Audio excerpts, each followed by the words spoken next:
আবু লাহাবের ঘটনা ও তার শেষ পরিণতি, আবু লাহাবের স্ত্রীর ঘটনা ও তার শেষ পরিণতি এবং আবু লাহাবের সন্তানদের ঘটনা সম্পর্কে এই ভিডিও থেকে আমরা একে একে জেনে নেব। আবু লাহাবের ঘটনা। ১। আবু লাহাব ছিল রাসূল সাল্লাল্লাহু আলাইহি ওয়াসাল্লামের আপন চাচা এবং নিকটতম প্রতিবেশী। আবু লাহাব ছিল আব্দুল মুত্তালিবের অন্যতম পুত্র।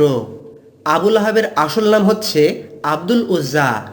গৌর লাল বর্ণ ও সুন্দর চেহারার অধিকারী হওয়ার কারণে আবু লাহাবকে অগ্নি স্ফুলিঙ্গওয়ালা বলা হতো। আল্লাহ তাআলা আবু লাহাবের জন্য এই নামই পছন্দ করেছেন, কেননা এর মধ্যে আবু লাহাবের জাহান্নামী হওয়ার দুঃসংবাদটিও লুকিয়ে ছিল। ২।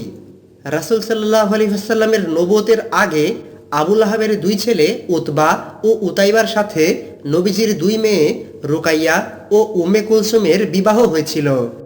কিন্তু রাসূল সাল্লাল্লাহু আলাইহি ওয়াসাল্লাম যখন নবুয়ত প্রাপ্ত হলেন, তখন আবু লাহাব তার ছেলেদেরকে দিয়ে নবীজির মেয়েদেরকে তালাক দিতে বাধ্য করেন। আর নবীজির এই দুই মেয়ে রুকাইয়া ও উম্মে কুলসুমকে নবী করিম সাল্লাল্লাহু আলাইহি ওয়াসাল্লাম পরবর্তীতে হযরত উসমান রাদিয়াল্লাহু তাআলা আনহুর সাথে বিবাহ দিয়েছিলেন। ৩। রাসূল সাল্লাল্লাহু আলাইহি ওয়াসাল্লাম নবুয়ত পাওয়ার পর যখন তার দ্বিতীয় পুত্র আব্দুল্লাহের ইন্তেকাল হলো, তখন আবু লাহাব অত্যন্ত খুশি হলো। আর আবু লাহাব খুশিতে বেগবান হয়ে লোকজনের কাছে গিয়ে বলতে লাগলো যে মুহাম্মদ এখন লেজ কাটা নির্বংশ হয়ে গেল।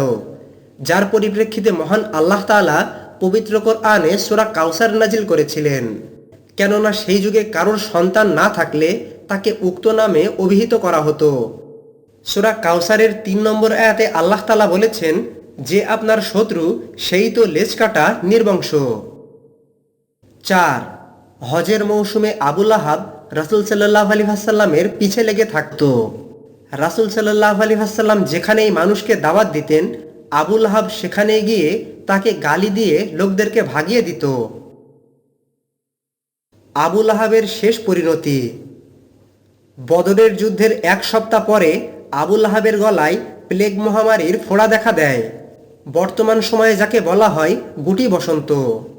এই মহামারীর প্রভাবে আবু লাহাবের সারা শরীরে পচন ধরে, আর এতেই আবু লাহাব ধীরে ধীরে ধুকে ধুকে মারা যায়।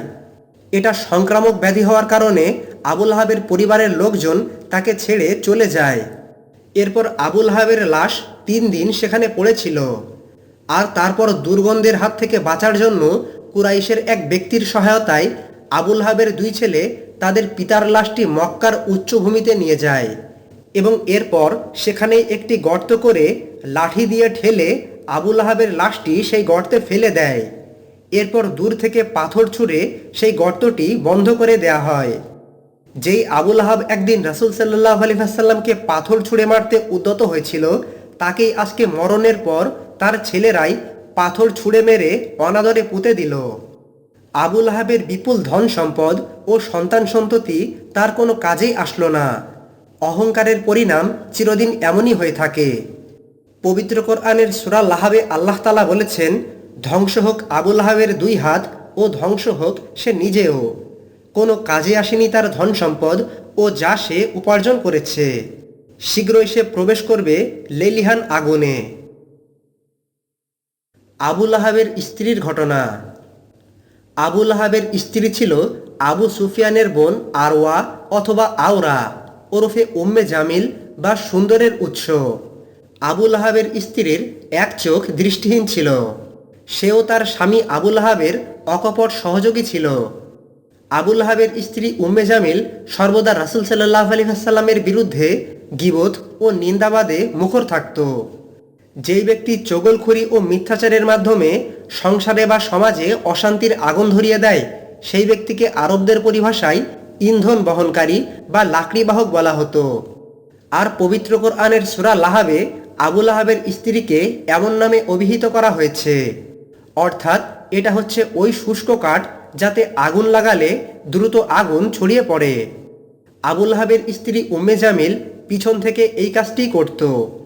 সেই কারণে মহান আল্লাহ তাআলা আবু লাহাবের স্ত্রী উম্মে জামিলকেও তার স্বামী আবু লাহাবের সাথে জাহান্নামে প্রেরণ করবেন। রাসূলুল্লাহ সাল্লাল্লাহু আলাইহি ওয়াসাল্লামের বিরুদ্ধে এমন কোনো অপপ্রচার নেই যা আবু লাহাব ও তার স্ত্রী করত না। আবু লাহাবের স্ত্রী উম্মে জামিল রাসূল সাল্লাল্লাহু আলাইহি ওয়াসাল্লামের বিরুদ্ধে নানা রকম দুষ্কর্মে পটু ছিল। রাসূল সাল্লাল্লাহু আলাইহি ওয়াসাল্লামের যাতায়াতের পথে বা তার বাড়ির দরজার মুখে আবু লাহাবের স্ত্রী কাটা পুঁতে বা বিছিয়ে রাখত, যাতে রাসূল সাল্লাল্লাহু আলাইহি ওয়াসাল্লাম কষ্ট পান। আবার অন্য দিক দিয়ে আবু লাহাবের স্ত্রী ছিল এক ধরনের কবি, ফলে নবীজির বিরুদ্ধে নানা রকম ব্যঙ্গ কবিতা পাঠ করে সে লোকদেরকে খেপিয়ে তুলত। এরপর যখন সূরা লাহাব নাজিল হলো, তখন আবু লাহাবের স্ত্রী রাগে অগ্নিশর্মা হয়ে গেল, আর সে পাথরের একটি খণ্ড নিয়ে রাসূলুল্লাহ সাল্লাল্লাহু আলাইহি ওয়াসাল্লামকে মারার উদ্দেশ্যে কাবার চত্বরে গমন করল। কিন্তু মহান আল্লাহ তাআলার ইচ্ছায় রাসূল সাল্লাল্লাহু আলাইহি ওয়াসাল্লাম তার সামনে থাকার সত্ত্বেও আবু লাহাবের স্ত্রী তাকে দেখতে পায়নি। তাই পাশে দাঁড়িয়ে থাকা আবু বকর রাদিয়াল্লাহু তাআলা আনহুর কাছে সে তার মনের ঝাল মিটিয়ে কুৎসাপূর্ণ কবিতা বলে ফিরে আসলো। আবু লাহাবের স্ত্রী সেই কবিতার মাধ্যমে মুহাম্মদ বা প্রশংসিত নামকে বিকৃত করে মুজাম্মাম বা নিন্দিত বলল। আবু লাহাবের মতো আবু লাহাবের স্ত্রীও মহান আল্লাহ তাআলার কাছে অভিশপ্ত।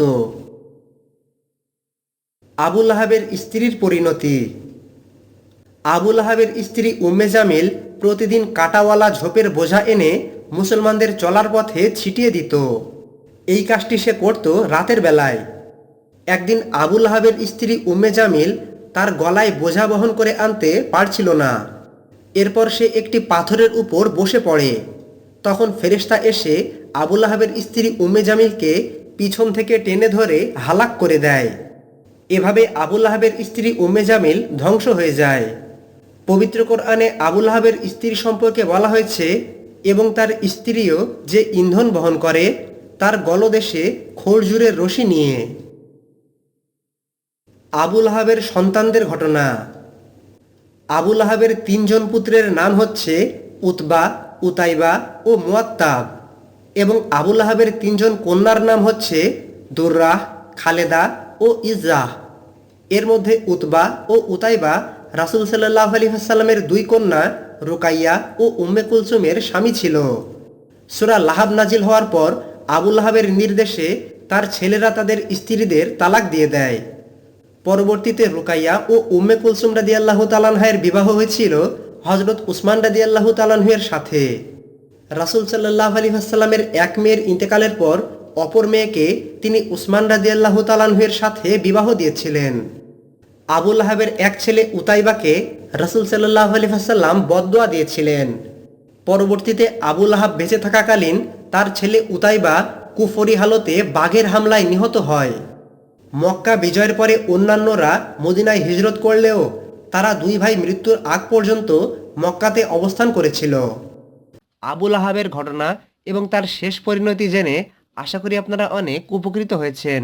কোরআন সুন্নাহের রেফারেন্স সহ প্রতিনিয়ত ইসলামিক ভিডিও পেতে আমাদের চ্যানেলের সঙ্গে সংযুক্ত থাকুন। আসসালামু আলাইকুম ওয়া রাহমাতুল্লাহ।